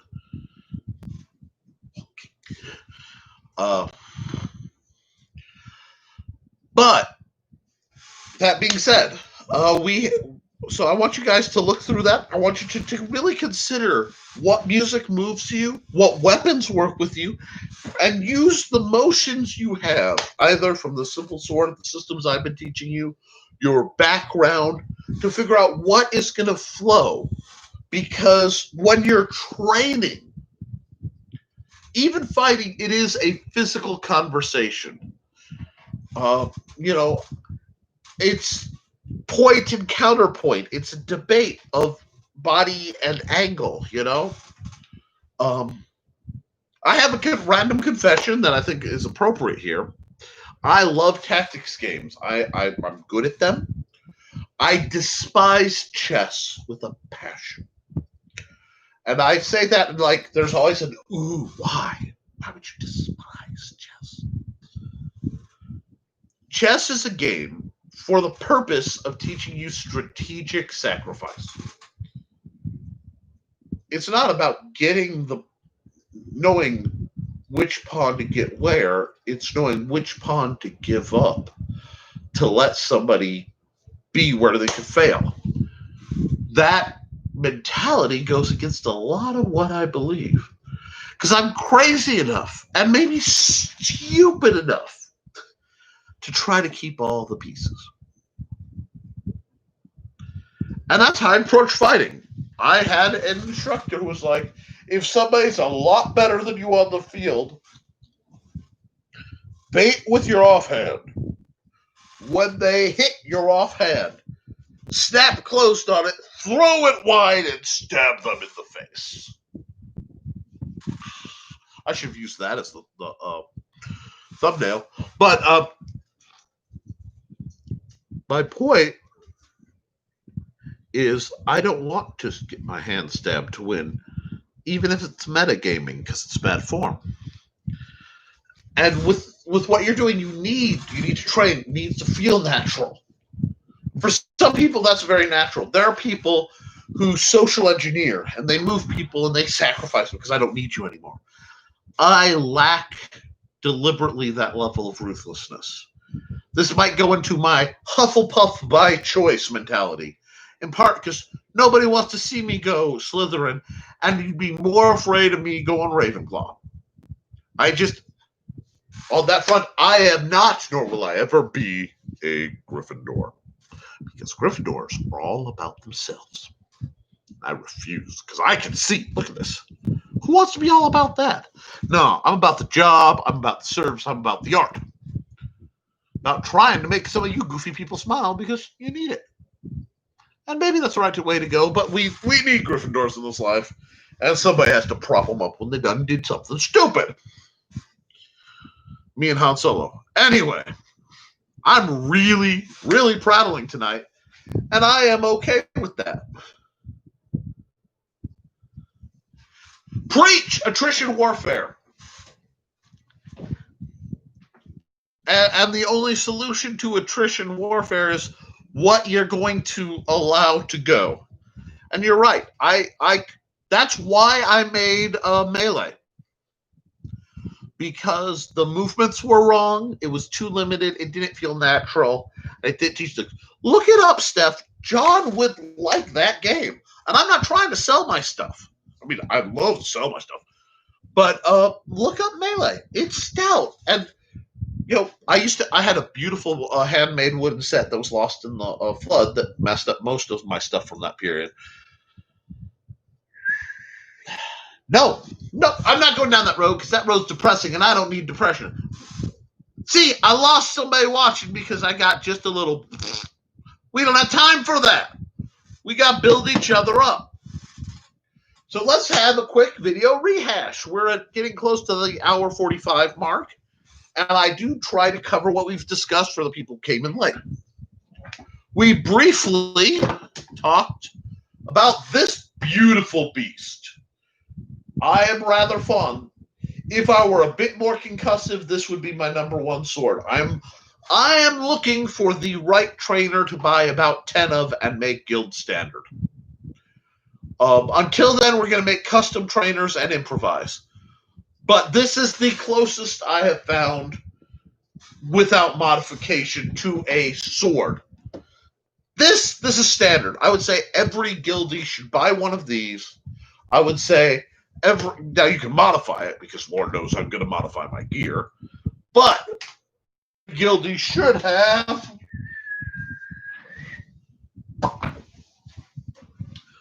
one of these. And again, I am not sponsored by Cold Steel, but I would love to be. And then I would recommend the Tomahawk Hatchet, which I left the Tomahawk trainer downstairs still. I promise, Steph, I'll do an axe video for you because I think Morningstar 2342. That sounds like a neat pin number. Boop, boop, boop, boop. I will do another highlight on axe because I didn't do that right and I didn't get my sickles up. So I know there's some talk about that. We also discussed shield making. If you're making a shield, do not use inch-thick plywood. It is heavy, it will splinter on the edges, and it will just tire you out. Sorry, she said, Morningstar said, happy vibes. I give out what I want the universe to give back. Because what you put out there is what you get.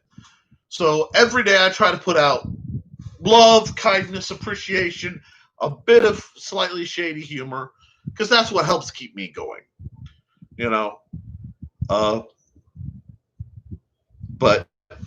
that being said, shields, HDPE, aluminum, think light, think things you can pad on the inside, strap easily, and then discard if you need be. Body armor, hard over soft. Look up Armor Archive. Look up Dark Victory armor. I'm not going to say to buy it because I won't. But I will say look it up for ideas. And then go look at like blue barrels, like the kind they use for garbages. They ship water in them a lot, things like that. Wonderful resource for the beginning armor. Use paracord, which is a 1/4 inch, incredibly sturdy type of rope. This is actually paracord. This is actually just a bit that's wrapped around. You'll see a lot of semi-tactical things have it wrapped around. I've got purple paracord tucked away somewhere. I'm a big fan of bright orange just because then I can see my project. Oh, well, speaking of purple paracord, I've always got another weapon. Whoop. The Purple Heart Tactical Trainer. Purple paracord wrapped around. It makes great grips. It's very sturdy. Just when you cut it, use a lighter to melt the ends. But be careful because the dripping plastic, I have a scar on my hand. Well, it's right there. You can't really see it.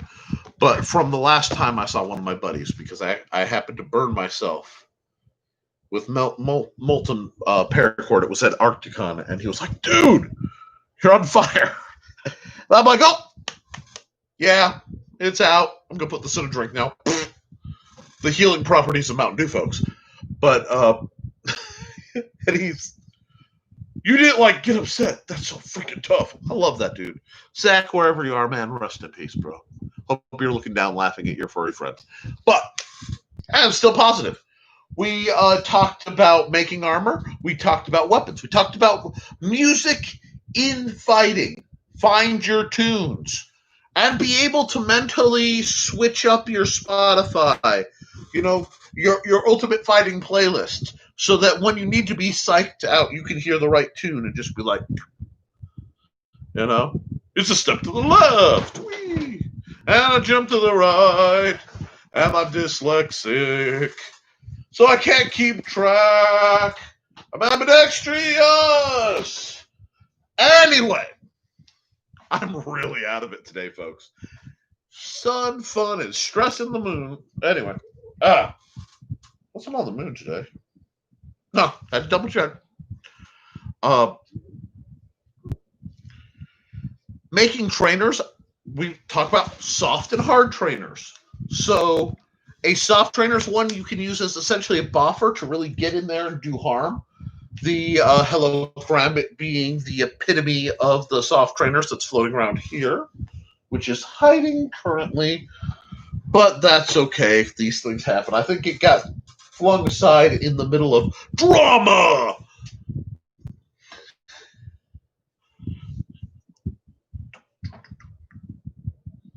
Bohemian Queen is a great go-to source for if you don't know what will move you to fight.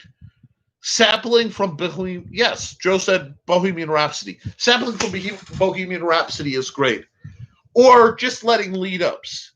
Because if you are capable to mentally hear the We Will Rock You, We Are the Champions duo, which should never be split,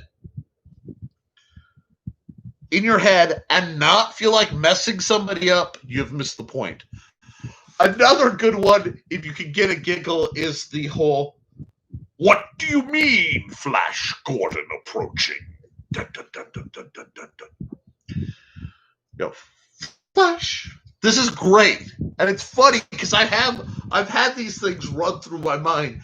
And I know for a fact, at least once, I overheard the conversation of people trying to figure out what I was listening to in here, Don't use real earbuds because then you won't be able to hear what's going on. Come on, guys, be smart. Although it's really tempting. Like, hold on. Play Badass Mix #1. I can still remember what your face looked like when I found you in the alley in the middle of the night. Anyway. Be willing to use music, let it affect you. Find how it affects you ahead of time. Because what you don't want to be is the guy who, in the middle of a fight, live or whatever, you're doing your thing, and elevator music starts up, and it throws you off your game. You need to be able to comfortably deal with whatever distraction is in the background, including people shouting, lights, music, other fights, situational hazards, and things that you wouldn't think would throw you, because you need to be able to split your focus. If it's a threat, it matters. If it isn't, it's tracked and then discarded. Just the world turns wireframe and grayscale. It doesn't matter. We talked about the sword. We talked about the ongoing list of what I consider Guild category. Hard and soft, so a soft weapon. Hard weapon, you train against other weapons or at lower speed with armor. So I'm going to be doing a series of old-fashioned, here I am talking at the camera, not live stream videos in the near future to catch up on some concepts. because YouTube won't let me stream from my phone. So I'm dealing with my usual technical difficulties. What else? Lydia, do you got anything on? No? No? Okay. I didn't expect anything from Lydia, and honestly, it would have creeped me out if she said anything. But, yeah, anyhow. Axe videos probably coming up. I'm going to do a special on Cloak and Dagger. I would love to see some of you do answer videos, especially if you have your own channel. I would love to see what you have to say about what I'm doing. And maybe we could even do a hangout thing, some of you who are interested, for just prattling on about the art, the science, the gear, anything that really moves you on the subject. I love Western martial arts. I love helping people. And yeah, I know the last 12 weeks, guys, 12 weeks of this, we've been you guys have been through nightmare after nightmare after nightmare, not counting normal life stressors. It's heroic. And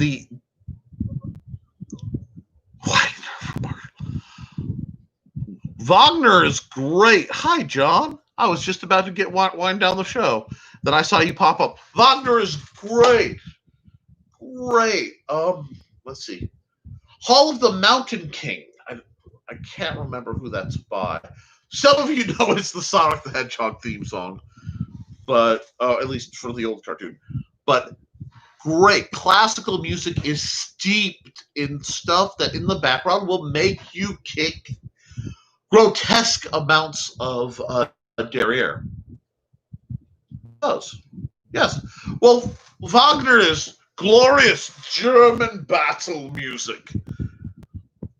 You know, if you can't listen to Wagner and not feel the wing beats of the Valkyries coming down to claim you after your glorious death, you're missing the point of Wagner. Wow, I'm all over the place. You know, heritage happens. And yeah, we've been covering a lot, John. John has made a lot of things. I keep bugging him to try to set up a YouTube channel to share some of what he knows, both farther than his usual sphere of influence within the society, and to be accessible and referenceable by organizations and individuals outside of the scope of the society. Because John knows stuff that he doesn't get to play because, well, they think it's not nice. You know, there's some things that man can do with a staff that will make you cry tears of your own blood. But, I'm always up for suggestions. And like I said, I want you guys find music that moves you, train to it, tell me how it goes. There needs to be some give and take. Believe it or not, in a month, according to the Indiana governor, this is going to be safe to go out again. A lot of people, so Nick, 4th of July practice? No. I'm going to tell you why. I watched the news. I watched the huge number of people who came out on both sides of the issue for the recent unrest. And a large quantity of them were not wearing masks or had their masks removed. So I am expecting a major upswing in illness thanks to Miss Rona getting to have her rave all over the place. So I'm going to be watching these numbers. I won't let a calendar or a governing entity tell me that, yes, Nick, it is safe. Because it's something I've grown into caution about information. Not getting political, just being cautious. And yeah, John, you should use one of these as a handguard. You'd love it. You might, well, I don't know. Yeah, I think you could fit your mitt in one of these guys. These guys are great. They're on clearance right now. At least they were. I don't know if there are any left. I'll have to double check. But they were going for like $20. They're just not orange. That's so you guys can see it on TV. And yeah, oh, John, you can see this. Nice new trainer out, John. You'd like this. It's a little small. It would be a dagger for you, but I'm going to tell you guys. Occasionally, being a hobbit, training with at least a half-giant werebear type of disenfranchised Viking over the years of my youth was how I have such hardwired humility. John is a purveyor of humility. And one of these days, I'm going to have a practice. I'm going to have you down here, John. I'm going to have Steve Clausen down here because you two just need to meet and spar. I'm gonna do a practice, but I might, instead of doing, there might be a change. It's a good time to bring it up, where instead of just a weekly practice that a lot of people can't make anyway, I may try to do a monthly, like one weekend or one Saturday, all day, let you guys come down, beat the tar out of each other, and then have a fire and chat and eat stuff, potluck style, because we can't afford to feed everybody. But let me know what you think for the people who actually attend, and for the people who don't, let me know if you want me to try to set up either live stream or more videos of the sparring matches when they can occur. I'm thinking we might talk about how to get back into form, because most of us are neglected during the coronavirus. What drills I use, what I suggest, what you guys suggest. I will say start hydrating now. Almost all of you bags of mostly water don't have enough water. So hydrate. About a week before doing stuff, check with your doctor. Maybe. I find taking anti-inflammatories helps me before I do the injury. So having it kind of going as I'm practicing makes it a little less stiff on recovery. But I'm not a medical professional. I don't pretend to be. All right, weapon creator, armor creator, and fitter weapon. Yes. John, you do so many things. See, they have this thing. It's called YouTube. You're watching it right now. It's free to set up a video, and then you can record as sort of that live version of the manual of John Miner that needs to be written anyway on all this stuff. Because what I believe, and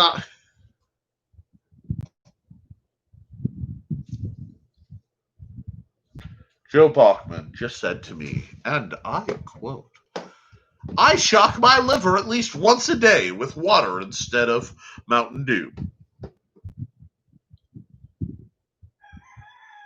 Let's try to get that up to twice a day. I know, insane. Drinking something that won't dissolve meat overnight. And I'm not going to complain. I was knocking back the Mountain Lightning because I don't have any access to Mellow Yellow. But, wow, this thing is I will review this as it is a great leg scratcher. Like, I had an itch, and it just hit that little spot. Anyway, believe it or not, I am at almost 2 hours of talking continuously at you lovely folks. I hope you have been enjoying this. Like I said, next week I might try to cover some work with axes and hatchets again. There was talk of you guys wanted agricultural weapons. I might do some very rudimentary armoring until I can get John Miner to do a better channel, because John, I can do just about everything, but most people can do one thing better. And whatever their thing is, they do it better than me. I accept that. I am a generalist. My job is to get you started. Well, you know what? Thank you, Joe. Thank you. And, you can rewatch it. It'll take me a few minutes to get it edited, and then however long my dreadfully slow internet takes to get it online, but it will be up, and I will share the link. Watch the rest. I had fun this week.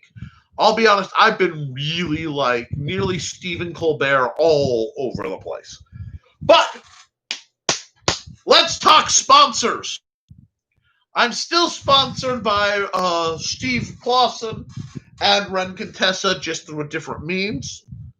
Hi, Steve. So thank you. Huge thanks to my first and most steadfast sponsor, Steve Augusto. He's been looking after me for a very long time, and that is how I've been able to afford a lot. Hey, Ren, the Ren Contessa, who someday, it is my fond hope, will have a channel so you can marvel at her beauty and charm too. It's always a blessing. You are a muse, and I love every moment of it.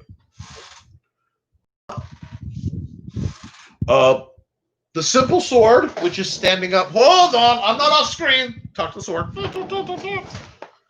By Nicholas Tucker, as always, sponsors this video. Available through Amazon. Just either look up The Simple Sword by me, Nicholas A. Tucker, or Amazon.com/authors/Nicholas Tucker.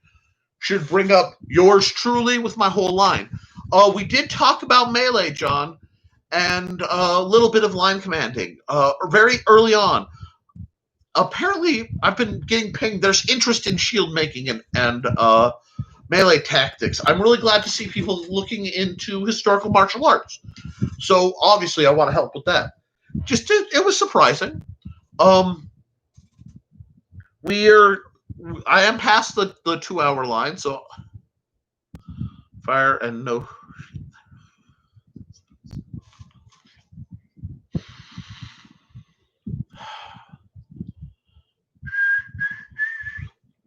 There used to be a tree with scratches in it, John. That's an old reference. Like 4 people may actually catch it. There's a great tree where a wolf and a bear, and scratched at the bottom was, Nick was here.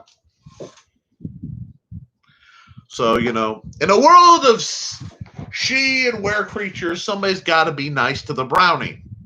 Where he goes, Bogart. I don't mean Humphrey.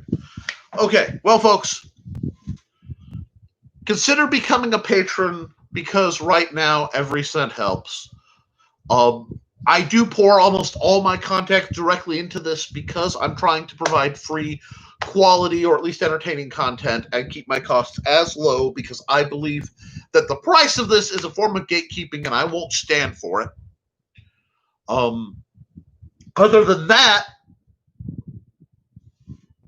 support your local swordmaster, guys, and I'll see you next time.